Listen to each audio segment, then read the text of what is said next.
Everyone. आज हम discuss करने वाले हैं एक बहुत ही important topic, rights of private defence, जो दिया गया है सेक्शन 34 से सेक्शन 44 तक भारतीय न्याय संहिता 2023 में। ये टॉपिक एग्ज़ाम के लिए भी इम्पॉर्टेंट है, जुडिशरी प्रिपरेशन के लिए भी और प्रैक्टिकल लाइफ में भी। तो चलिए सिंपल और इजी लैंग्वेज में समझते हैं। Section 34, things done in private defence. Section 34 कहता है कि अगर कोई पर्सन अपनी या किसी और की सेफ्टी के लिए एक्ट करता है तो वो ऑफेंस नहीं होगा। सिंपल वर्ड्स में सेल्फ प्रोटेक्शन अलाउड है, लेकिन एक इम्पॉर्टेंट बात, डिफेंस अलाउड है, रिवेंज अलाउड नहीं है। कोर्ट हमेशा चेक करता है इंटेंशन, क्या एक्ट प्रोटेक्शन के लिए था या बदला लेने के लिए। फॉर एग्जाम्पल, ए ने बी पर नाइफ से अटैक किया, बी ने खुद को बचाने के लिए ए को पुश किया और ए गिरकर मर गया।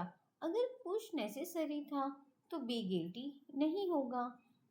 इन Darshan Singh versus State of Punjab, Supreme Court ने कहा कि राइट्स ऑफ प्राइवेट डिफेंस एक वैल्यूएबल राइट है और इससे नैरो इंटरप्रिटेशन नहीं देना चाहिए। Section 35, defence of body and property. इस सेक्शन के अकॉर्डिंग आप डिफेंड कर सकते हो अपनी बॉडी, किसी और की बॉडी, अपनी प्रॉपर्टी, किसी और की प्रॉपर्टी, चाहे वो स्ट्रेंजर ही क्यों ना हो। अगर आप देखते हो कि किसी लेडी पर अटैक हो रहा है तो आप लीगली इंटरवेन कर सकते हो। लॉ आपको प्रोटेक्टर बनने का राइट देता है। Section 36, defence against insane child intoxicated person. अगर अटैकर पागल है, छोटा बच्चा है, नशा किया हुआ है, गलत फहमी में एक्ट कर रहा है, तब भी आपको प्राइवेट डिफेंस का राइट मिलता है, क्योंकि लॉ अटैकर की गिल्ट नहीं देखता, वो विक्टिम का डेंजर देखता है। अगर मेंटली इल पर्सन रोड से अटैक करता है, आप खुद को बचाने के लिए फोर्स यूज कर सकते हो। Section 37, no right of private defence in certain cases. Private defence allowed कब नहीं होते? लॉ फॉर पब्लिक सर्वेंट के अगेंस्ट, अथॉरिटी के अंडर एक्ट के अगेंस्ट, जब पुलिस को बुलाने का टाइम हो। For example, police legal arrest कर रही है, आप उन पर अटैक नहीं कर सकते, लेकिन अगर इलीगल अरेस्ट है और सीरियस डेंजर है तब राइट मिल सकता है। State of UP versus Ram Swaroop, court ने कहा था कि जब पुलिस हेल्प लेने का टाइम हो तब प्राइवेट डिफेंस का राइट नहीं मिलता। Section 38, limit of harm. यहाँ प्रिंसिपल है प्रोपोर्शनैलिटी का, आप उतना ही फोर्स यूज कर सकते हो जितना नेसेसरी हो। स्लैप मिला, आप नाइफ नहीं यूज कर सकते, पुश मिला, आप गन यूज नहीं कर सकते। फोर्स रीजनेबल होना चाहिए। Section 39, when defence can cause death. Private defence में डेथ तब अलाउड है जब रीजनेबल फियर हो, डेथ का, ग्रेवियस हर्ट का, रेप का, किडनैपिंग का, रॉन्गफुल कन्फाइनमेंट का, एसिड अटैक का।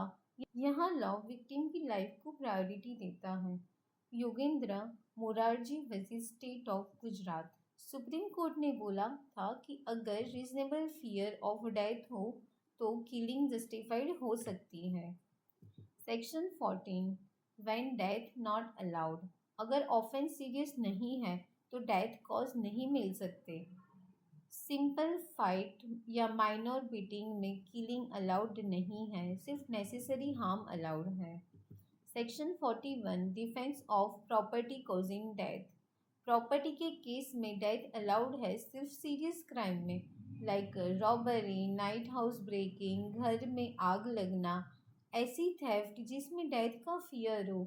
अगर रात में आर्म रॉबर्स घर में घुसते हैं तो डेडली फोर्स अलाउड हो सकता है। Section 42, property defence but not death. Simple theft, trespass या मिसचीफ में किलिंग अलाउड नहीं है, सिर्फ रीजनेबल फोर्स यूज कर सकते हो। Section 43, when property defence starts and and. Right start होता है जब रीजनेबल फियर स्टार्ट होता है, और जब डेंजर ख़त्म हो जाता है राइट भी ख़त्म हो जाता है। अगर अटैकर भाग गया तो आप उसका पीछा करके अटैक नहीं कर सकते, वो रिवेंज होगा, डिफेंस नहीं। Section 44, risk of innocent person.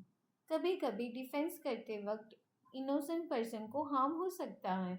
अगर आप डेडली अटैक से बच रहे हो और अनअवॉइडेबल सिचुएशन में इनोसेंट को हार्म हो जाए तो ऑफेंस नहीं होगा। फॉर एग्जाम्पल, मॉब अटैक करता है, चिल्ड्रन मॉब में फिक्स है, ए सेल्फ डिफेंस में फायर करता है, एक्सीडेंटली चाइल्ड हर्ट हो जाता है, ए गिल्टी नहीं होगा अगर इंटेंशन डिफेंस था। Golden rules for exam: defence not revenge, force proportional होना चाहिए, राइट डेंजर के साथ स्टार्ट होता है, डेंजर के साथ एंड होता है, डेथ सिर्फ एक्सट्रीम केसेस में अलाउड है।